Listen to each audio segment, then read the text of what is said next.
ఓం విఘ్నేశ్వరాయ నమః. ఓం శ్రీ గురుభ్యో నమః. ఓం దుందుర్గాయ నమః. ప్రేక్షక మహాశీలందరికీ నమస్కారం. కుంభరాశికి చెందిన జాతకులకి ఆగస్టు నెల 12వ తేదీన గోచార ఫలితాలు ఎలా ఉంటాయనే విషయాన్ని మనం తెలుసుకునే ప్రయత్నం చేద్దాం. ఈ కుంభరాశికి చెందిన జాతకులు అంటే ధనిష్ఠ నక్షత్రం 3-4 పాదాలు, శతభిషం నక్షత్రం 1-2-3-4 పాదాలు, పూర్వభాద్ర నక్షత్రం 1-2-3 పాదాలకు చెందిన వ్యక్తులు ఎవరైనా సరే ఈ కుంభరాశికి చెందిన జాతకులై ఉంటారు.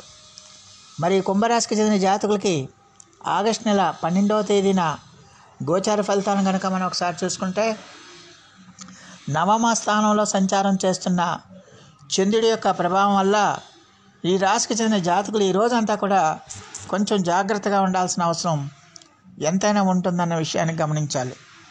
అలాగే ఈ రాశికి చెందిన జాతకులకి ఖచ్చితంగా కూడా మీరు చేస్తున్న ఉద్యోగాల్లో కానీ వ్యాపారాల్లో కానీ ఆచితూచి వ్యవహరించాల్సిన అవసరం ఎంతైనా ఉంటుంది. ప్రతిదీ కూడా ఏదైనా ఒక పని చేస్తే చేయి తలపెడితే, ఉద్యోగంలో కానీ వ్యాపారంలో కానీ ఒక పని చేయి తలపెడితే ఖచ్చితంగా దాని యొక్క పూర్వాపరాలని లాభ నష్టాలని ఖచ్చితంగా అంచనా వేసి ముందుకెళ్లాల్సిన అవసరం ఉంటుంది. లేకపోతే నష్టాలను చవిచూసే అవకాశాలు ఉంటాయనే విషయాన్ని గమనించాల్సిన అవసరం ఉంటుంది. అలాగే మీ యొక్క శత్రువులు ఎప్పటి నుంచో మీ యొక్క ఎదుగుదలను చూసి, మీ యొక్క అభివృద్ధిని చూసి ఈర్ష్యాద్వేషాలతో రగిలిపోయే శత్రువులు ఎవరైతే ఉంటారో వాళ్ళు మిమ్మల్ని ఏదో విధంగా టార్గెట్ చేసి, ఏదో విధంగా మిమ్మల్ని నిందల పాలు చేసి, ఏదో విధంగా మిమ్మల్ని నష్టపరిచేయాలని ప్రయత్నాలు చేస్తూ ఉంటారు. ఎట్టి పరిస్థితుల్లో కూడా వాళ్ళకి మీరు అవకాశం ఇవ్వకండి. సాధ్యమైనంత వరకు ఆర్థిక వ్యవహారాల్లో కానీ, కుటుంబ వ్యవహారాల్లో కానీ, ఇతరత్ర వ్యవహారాల్లో కానీ ఎట్టి పరిస్థితుల్లో కూడా ఇతరుల ప్రమేయం లేకుండా చూసుకోవాల్సిన అవసరం ఉంటుంది. ఇతరులను ఎట్టి పరిస్థితుల్లో కూడా నమ్మకుండా ఉండటం మంచిదన్న విషయాన్ని గమనించాల్సిన అవసరం ఉంటుంది. లేకపోతే అలాంటి వ్యక్తుల వల్ల మీరు నష్టపోయే అవకాశాలు కూడా ఉంటాయనే విషయాన్ని గమనించాల్సిన అవసరం ఎంతైనా ఉంటుంది. అలాగే భూ సంబంధమైన వ్యవహారాలు, ఈ భూ సంబంధమైన వ్యవహారాల్లో కూడా మీరు కొంచెం ఆచితూచి వ్యవహరించాలి, జాగ్రత్తగా ఉండాల్సిన అవసరం ఉంటుంది.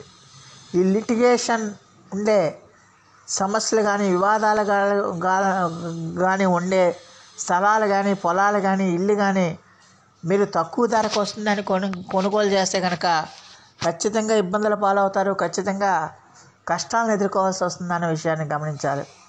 మీరు ఏదైనా స్థిరాస్తులు కొనుగోలు చేయదలుచుకుంటే పేపర్లు అవి కరెక్ట్గా ఉండే, రాతకోతలు పేపర్లు అవి కరెక్ట్గా ఉన్న స్థిరాస్తుల జోలికే వెళ్ళండి. లేకపోతే మెదలకండ ఊరుకొని తెప్పించి ఏదో లిటిగేషన్ ఉన్న స్థలాన్ని మీరు కనుక కొనుగోలు చేయాలనుకుంటే కనుక ఖచ్చితంగా ఇబ్బందులు తప్పవన్న విషయాన్ని ఈ కుంభరాశికి చెందిన జాతకులు తెలుసుకోవాల్సిన అవసరం ఎంతైనా ఉంటుంది. అలాగే ఖచ్చితంగా కూడా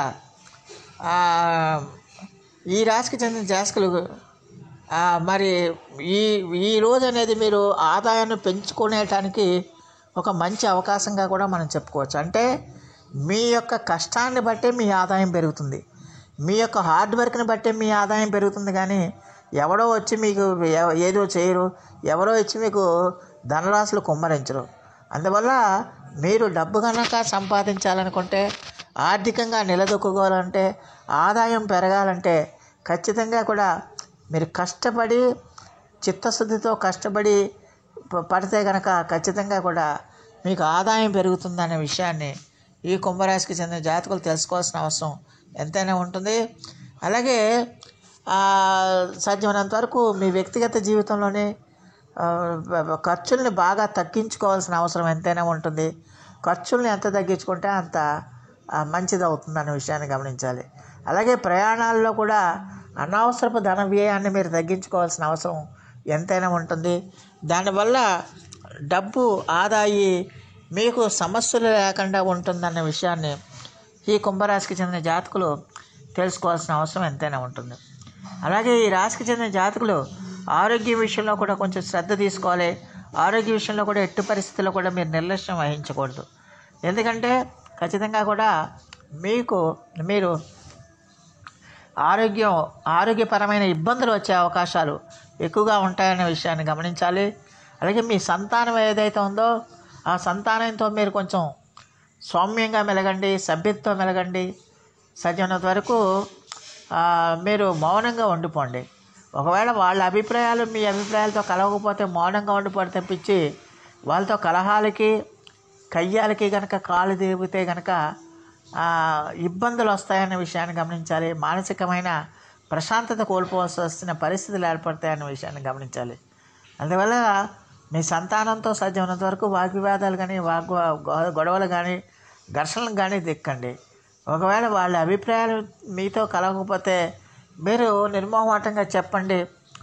దానివల్ల సమస్య సాల్వ్ అవ్వడానికి అవకాశం ఉంటుంది. అంతే తప్పించి వాళ్ళతో గొడవలకి కలహాలకి కనుక దిగితే కనుక అక్కడ మనస్పర్ధలు పెరిగిపోయే అవకాశాలు ఎక్కువగా ఉంటాయి, గొడవలు పెరిగే అవకాశాలు ఎక్కువగా ఉంటాయనే విషయాన్ని గమనించాలి. అలాగే మీ బంధుమిత్రులతో కూడా మీరు ఎంత సౌమ్యంగా ఉంటే అంత మంచిది, ఎంత సభ్యతగా ఉంటే అంత మంచిది, ఎంత మౌనంగా ఉంటే అంత మంచిది.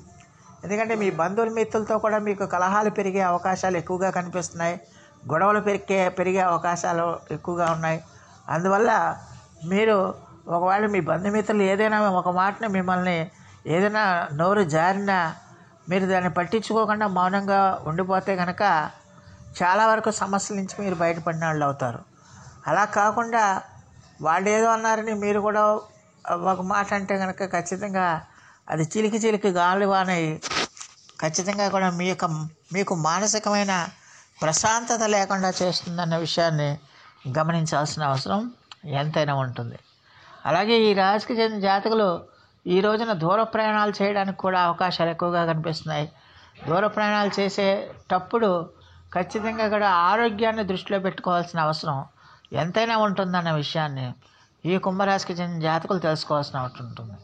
అలాగే దూర ప్రయాణాలు చేసినప్పుడు మీ విలువైన వస్తువులు కూడా మీరు జాగ్రత్తగా కాపాడుకోవాల్సిన అవసరం ఎంతైనా ఉంటుంది. మీ విలువైన వస్తువుల్ని, మీ విలువైన ఆభరణాలు కూడా జాగ్రత్తగా కాపాడుకోవాల్సిన అవసరం ఎంతైనా ఉంటుంది. మీరు ఏమాత్రం అజాగ్రత్తగా ఉన్నా ఖచ్చితంగా వీటికి చోరీకి గురయ్యే అవకాశాలు కూడా లేకపోలేదన్న విషయాన్ని ఈ కుంభరాశికి చెందిన జాతకులు తెలుసుకోవాల్సిన అవసరం ఎంతైనా ఉంటుంది. అలాగే ఈ రాశికి చెందిన విద్యార్థులు ఎవరైతే ఉన్నారో ఈ రాశికి చెందిన విద్యార్థులు కష్టపడి చదువుకోవాలి, చదువు మీద శ్రద్ధ పెట్టాలి, చదువు మీద ఏకాగ్రత పెట్టాలి. అలా అయితేనే మీకు చదువులో ముందడుగు వేస్తారన్న విషయాన్ని గమనించాలి, చదువులో మంచి ఫలితాలు పొందుతారన్న విషయాన్ని గమనించి ముందుకు సాగాల్సిన అవసరం ఎంతైనా ఉంటుంది.